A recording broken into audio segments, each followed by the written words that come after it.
আলাইকুম গাইস, তোমরা সবাই কেমন আছো? আশা করি ভালো আছো। আমি আলহামদুলিল্লাহ তোমাদের দয়ায় ভালো আছি। তো এই তো আজকে দুপুরে ডিম ভুনা করব, তো চিন্তা করলাম তোমাদের সাথে একটু শেয়ার করি।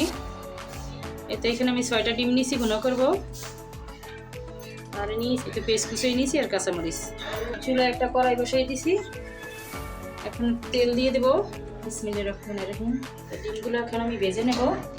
তো ডিমটা ভাজার জন্য দিয়ে দিচ্ছি লবণ আর দিয়ে দিচ্ছি হলুদের গুঁড়ো। ওর ভিতরে একটু লবণ দিয়ে দিই, এতে করে তেলটা ছেড়বে না। এখন ডিমগুলো মাখিয়ে ভাজবো।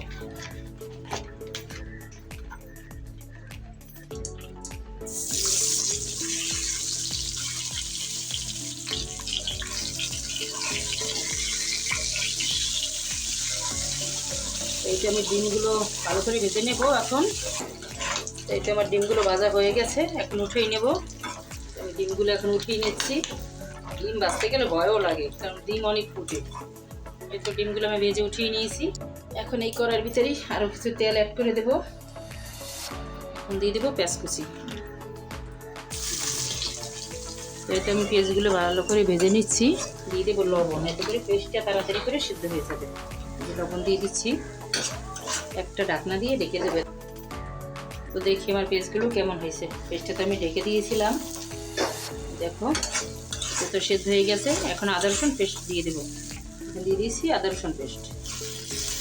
আদা রসুন পেস্টটা দিয়ে আমি ভালো করে পেঁয়াজের সাথে ভেজে নেব, যাতে করে আদা রসুনের কাঁচা গন্ধটা চলে যায়। পেস্টগুলো আমার অলরেডি ভালোই সিদ্ধ হয়ে গেছে। এখন আমি এখানে কিছু পানি অ্যাড করে দেবো। একটু দিয়ে দিচ্ছি হলুদের গুঁড়ো আর দিয়ে দিচ্ছি মরিচের গুঁড়ো।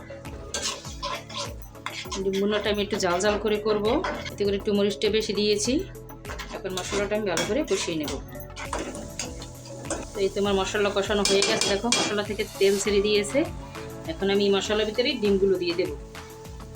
মশলার ভিতরে ডিম দিয়ে ভালো করে কষিয়ে তারপরে জল দিয়ে দেবো অল্প করে, এতে করে ডিমের ভিতরে মশলা লবণ সব কিছু ঢুকবে। দেখো কতটা সুন্দর হয়েছে, দেখো এভাবেও খাওয়া যায়, তবে আমি অল্প জল দেব।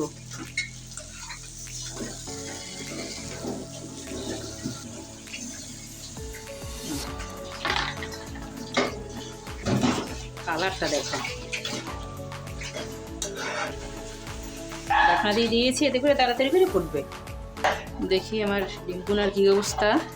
এত ডিমটা ফুটে গেছে, এখন একটু নেড়ে ছেড়ে নেব। এখন দিয়ে দেবো ধনিয়া পাতা কুচি। উপর থেকে একটু ধনিয়া পাতা ছড়িয়ে দিচ্ছি, ঢাকনা দিয়ে একটু ঢেকে দেবো। তো দেখি আমার ডিম ভুনাটা কী অবস্থা হয়ে গেছে প্রায়। এই উপর থেকে এখন একটু ভাজা জিরার গুঁড়ো দিয়ে দেবো।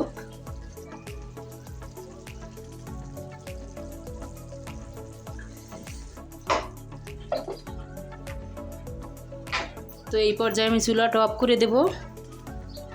তারপর তোমাদের সামনে পরিবেশন করে দেখাচ্ছি যে কেমন হয়েছে ডিম ভুনাটা। এই দেখো ডিম ভুনাটা কতটা লোভনীয় হয়েছে, দেখো কালারটা কত সুন্দর। এই তো আমি একটা সার্ভিং ডিশে ঢেলে নিয়েছি, দেখো এখন তোমাদের সামনে পরিবেশন করে দেখাচ্ছি। দেখো কতটা সুন্দর হয়েছে ডিম ভুনাটা। এরকম করে ডিম ভুনা করলে মাছ মাংস কিছুই লাগে না। তো তোমাদের যদি আমার এই ভিডিওটি ভালো লেগে থাকে, ভিডিওতে একটি লাইক কমেন্ট শেয়ার করে দেবা, আর আমার চ্যানেলটি সাবস্ক্রাইব করে দেবা। প্লিজ আমার চ্যানেলটি সাবস্ক্রাইব করে দেবা। তো আমার পাশে থাকার জন্য ধন্যবাদ। আল্লাহ হাফেজ।